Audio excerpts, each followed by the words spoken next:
From the heart of Philly, this is CBS News Philadelphia. Now at 9 o'clock, a wildfire in South Jersey continues to burn at this hour, and the oppressive heat is making the firefight difficult. The latest on the containment efforts in moments. But first, Ross. Hey, good morning. Passenger traffic really starting to pick up here at the airport as many people head home following the 4th of July holiday. I'm going to tell you about the records we're expecting to break at the airport this weekend and why that news is so encouraging for the city of Philadelphia. All right, Ross, we'll see you again soon. Thank you. Plus, a live look outside at 23rd and South Streets this morning. Not exactly a day you want to be dining outdoors unless it's a quick bite in the shade. Meteorologist Tammy Sousa is tracking our next weather forecast. Today is Saturday, July 6th. Good morning, everyone. I'm Jan Carabeo. Howard Monroe has the day off. Let's get on right to meteorologist Tammy Sousa with that next weather forecast. It is still sticky and steamy out there. No relief today, Tammy. It really is disgusting. Unless you love South Florida on the hottest of days. They have heat advisories. We have heat advisories, and we feel exactly like they do right now. Yes, we are looking at probably the worst of the humidity days that we have dealt with so far this summer. This one is really kind of living up to its hype. Tomorrow will be ugly, but I think today perhaps the worst of the days. All right, let's go ahead. Let's toss up the map and you can see the blue skies. There's a little bit of a haze out there as well. We did have some isolated showers and storms through the Poconos earlier this morning. They have long since left the area. We do have an excessive heat warning for Philadelphia. The highs will be in the mid 90s, but it's going to feel like 105 to 108. A little bit cooler to the far north and west of the city. You'll feel like 100 to 103, so it really doesn't matter. Everybody has an alert out there. We're looking at 85 right now in Philadelphia, 87 for all of you in Reading. It's even 82 in Wildwood and 87 in Dover. Let's factor in the moisture and see how delightful it is. 97 is your feels like heat index there in Wilmington, 95 in Reading, 95 in Philadelphia, and 90 in Wildwood. So there really isn't any relief. The slightest relief will be down the shore today.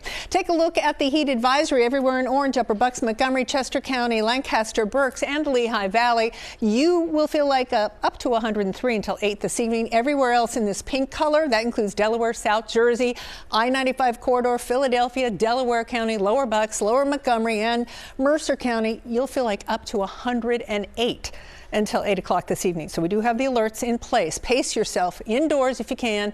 Shade and air conditioning. No rain in our area. We may see a pop-up shower or thunderstorm. A tiny chance this afternoon. I mean, a really tiny chance. And if you do get one, you'll get a downpour and an instant cooling. For today, 96, but we'll feel 10 degrees warmer than that. Tomorrow, 95. We'll feel like the triple digits, but not quite as bad as today. When I come back, Jan, I'm going to talk about when the relief arrives. Sounds good, Tammy. We'll see you again soon.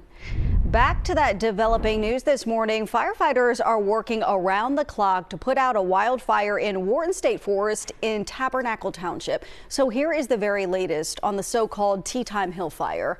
The New Jersey State Forest Fire Service says 1,200 acres have already burned and the fire is currently 40% contained.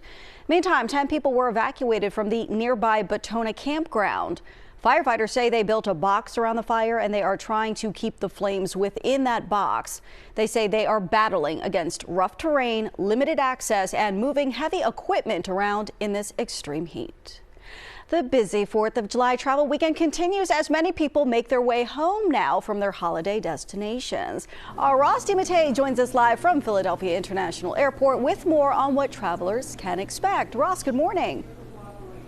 Good morning to you, Jan. For anyone who wasn't with us earlier this morning, I was over at the TSA checkpoint for Terminals D and E, and it was relatively quiet. We're used to long lines there, especially first thing in the morning, and we didn't see anything approaching that, which is kind of unexpected considering we're expecting to break records in terms of air travelers here at the airport this weekend. So we made our way here to baggage claim, seeing if there was any different of a story, and it's kind of the same deal. We're really not seeing too many huge crowds. We see the occasional rush when a plane lands and they start unloading some of the baggage here and everyone wants to get their bags and get out of here. But in the meantime, it's been really quiet, which has been nice to see. That said, though, we are expecting to set some records. So let's show you some video from earlier this morning when it was a little bit busier. Today is expected to be the second busiest day of this holiday week, which we know is a busy one, after July 3rd. We're expecting more than 100,000 people to fly through Philadelphia International Airport just today alone, as well as tomorrow. Over the course of this holiday week, the airport could welcome as many as 700,000 guests. Get this, that would be a 26% increase from last year, and it's also numbers we haven't seen since before the pandemic. Earlier this morning, I spoke with Heather Redfern. She's the public affairs manager for Philly International, and she says it's extremely encouraging to see travels returning to and even exceeding pre-pandemic levels. It's really good for the city. It's good for our economy, for people to be traveling again. I've been at the airport every day through the pandemic. And, you know, when you go from terminals that were completely empty to seeing people going back to be able to travel to see their family, to go on vacations again, it's really a great thing that people are feeling comfortable enough to be able to do that again. So I think it's a great thing, not just for here, but for other places across the country and throughout the world. Yeah, it feels like a really long time ago when these airports were completely empty, but boy, have we bounced back in a big way. We're now exceeding those pre-pandemic levels. It's really great for the city and the local economy. Back out here live, you saw some small crowds gathered here. Just want to share some last-minute advice. It's really all about preparation in terms of getting through the airport as efficiently as possible. You want to check in early. You want to always check on your flight status, make sure it's not delayed or canceled because of weather conditions. That seems to be one issue that travelers have dealt with across the country, especially those summertime storms. And then once you get to the TSA gate, always good to have your boarding pass and your ID ready. That way you don't hold up the line, which you definitely don't want to do here in Philadelphia. Jan, send it back to you. It is a very busy travel weekend. Good to be prepared, and we're glad to see it's going smoothly so far, Ross. Thanks so much. In other news this morning, a funeral will be held today for a 6-year-old boy who drowned at a South Jersey summer camp last month. Michael Stewart died on June 24th after drowning in a pool at Liberty Lakes Day Camp in Bordentown. Police are still investigating what led to Stewart being found unresponsive there in the pool by a lifeguard. Today's memorial is happening at Ewing, New Jersey's Central Church with a private burial to follow. And we're now learning more about the 4th of July mass shooting in King Sessing. The chaos left 8 injured and a 19-year-old dead. This was the scene around 11:30 on Thursday night along South Salford Street. Philadelphia police say the drive-by shooting happened at a pop-up party advertised on social media. In a show of solidarity, community leaders, anti-violence advocates, and neighbors all came together to denounce the violence. We are here. We are not resting. This is not normal, and we won't tolerate it. We're going to use every resource that we can to address it. We've been dealing this with for some time, and we have tried our best to work with these young people. At some point, we're going to have to take proactive action. We are there now. Now, family has identified the 19-year-old who was killed as Maurice White. His family says he went to Bartram High School in Southwest Philadelphia. They tell us White was a popular student there and set to graduate in just 2 weeks. Those we spoke to describe White as a good kid who didn't get into any trouble. Investigators are working to determine a motive now, and they're trying to identify the car involved. Anyone with information is asked to contact police. Happening today, California Governor Gavin Newsom is expected to be in the city of Philadelphia campaigning for President Joe Biden. Newsom was in western Pennsylvania yesterday campaigning in the Pittsburgh area. Today, he's expected to visit Bucks County. Local lawmakers will also join him at that rally. Meantime, President Biden is vowing to stay in the race for the White House, despite a growing number of lawmakers who say he should step aside. And the president sat down for an interview to answer questions about his debate performance. CBS News correspondent Bradley Blackburn is live in New York now with a look at that interview. Bradley.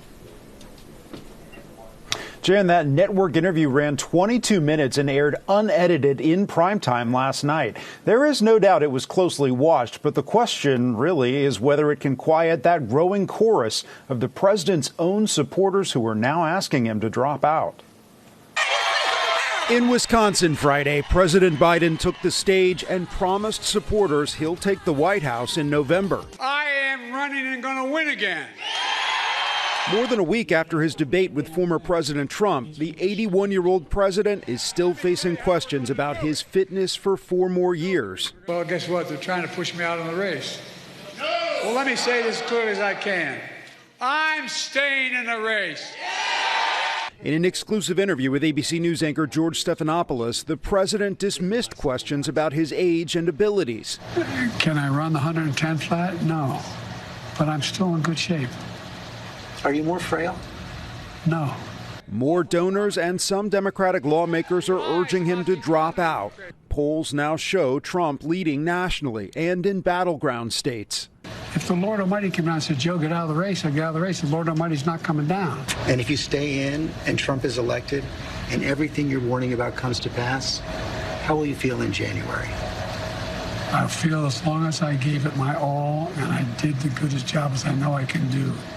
That's what this is about. President Biden will visit more battleground states this month, including an event in Pennsylvania Sunday, while former President Trump will hit the campaign trail again Tuesday in the state of Florida.